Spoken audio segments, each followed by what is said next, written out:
Thank you, Nduka. My governor of Lagos State, governor of Central Bank, Aliko Dangote Jimovia, my Oba Tudeko himself in person, distinguished ladies and gentlemen. The first thing I'm going to point out is that when we are going into these groups, I just want to make a little comment about the limits of monetary policy, because the CBN governor slightly tried to allude to that, in the sense that we talk about a typical businessman faces, when he wants to do a project, thinks about risks and return. That risk-return equation, you want to tilt it in the direction of making many more projects viable, so you have a lot more investment.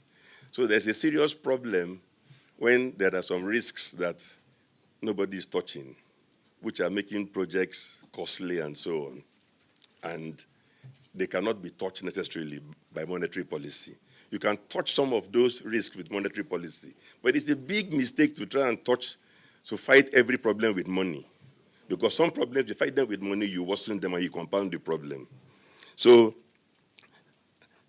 the next thing I'm going to point out is the governor mentioned that we brought inflation from 18% down to 11% and so on. But it's funny because I gave an interview the other day and said, CBN governors in Nigeria are very good at bringing down inflation when it gets to a level that is politically unacceptable, like 18, 19. When it gets near 10%, they get tired. And the thing now stays at 11%, 10% endlessly. There's no need for that. The same methods that brought it down to 18 from the 11 can bring it down to 5. Now, but it's true. Listen, there are some things in economics like bringing down inflation. Every student can write an essay and pass it. We've seen Brazil bring it down from this figure to 5% and so on. We can do the same. So why aren't we doing it?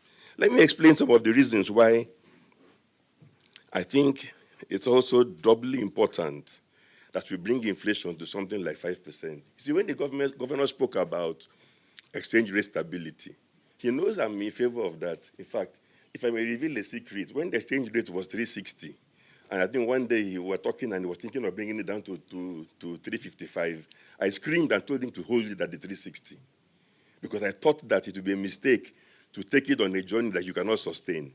So at 360, you could have stability, which we still have. But let me also explain what will threaten that stability. So let's not kid ourselves.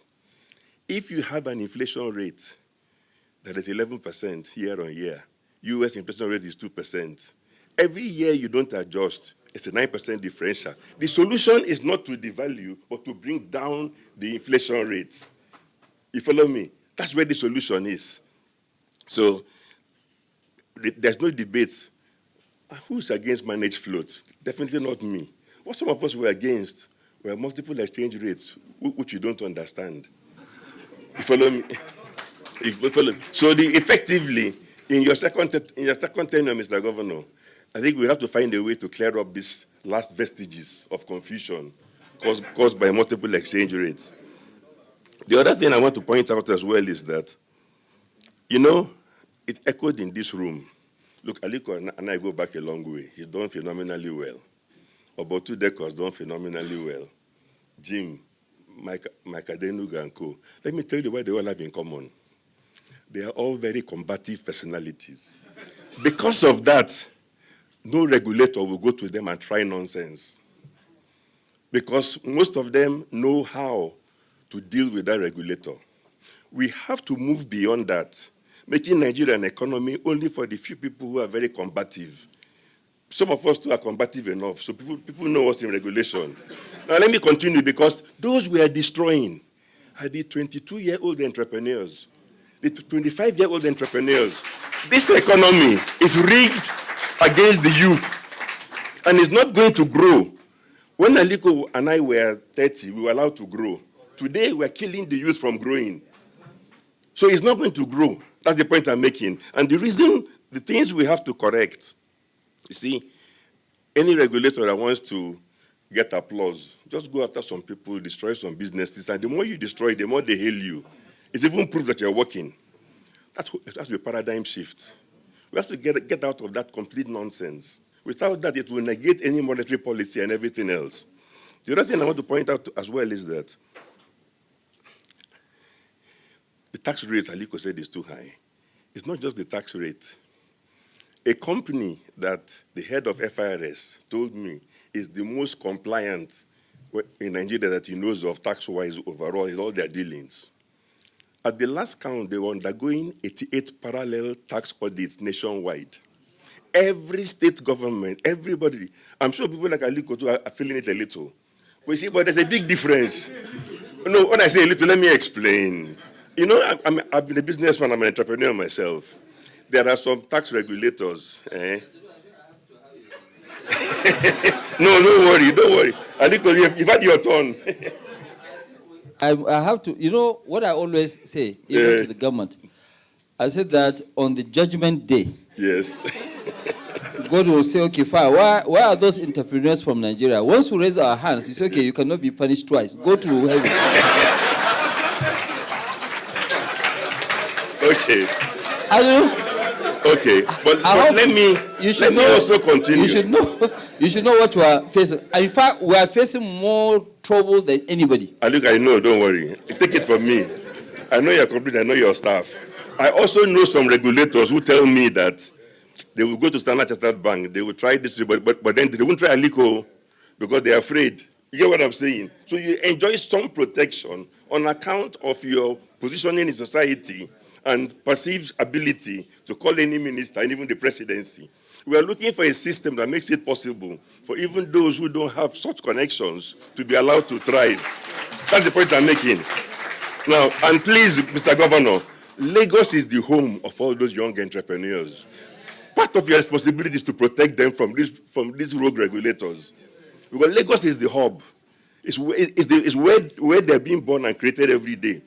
Aliko is from Lagos. Jim is from Lagos. I'm from Lagos. But now we're killing the young ones in Lagos. Now, let me continue.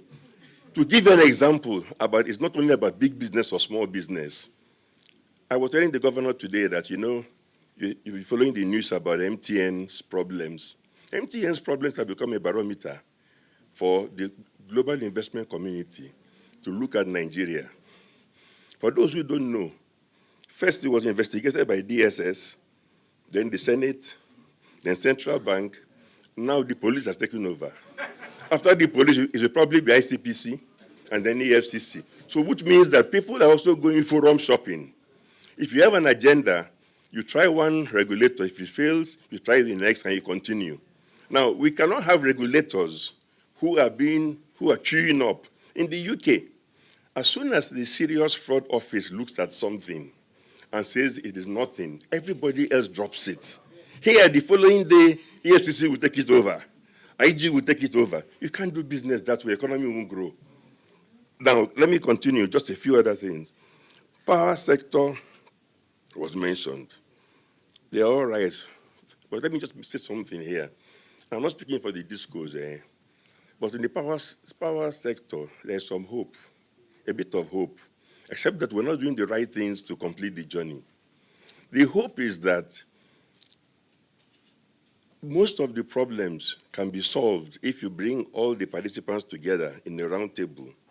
And also, it's a problem that can be partly alleviated by a checkbook. The money that Nigeria squandered on AMCON, even 1/3 of that will resolve most of the issues in the power sector. Most of the issues. So, but call people together, stop fighting each other. The priority is to have an economy that works for every entrepreneur. The reason the economy is not growing is that there's no investment. Please don't get me wrong when I say there's no investment. There's one massive investment in refinery, massive investment in something, one in something else. We need investments all over the place, every which way, for the economy to grow. Not even so much because of turnover, but also because of jobs. We cannot have a nation of 200 million people, of which we have 40 million youths roaming up and down with no prospects and no job prospects. Sooner or later, they'll pull the whole house down. So that's the priority. So please, as you go to your groups and so on, I can say a lot more, but I don't want to cause confusion in the room or to frighten people. So thank you very much.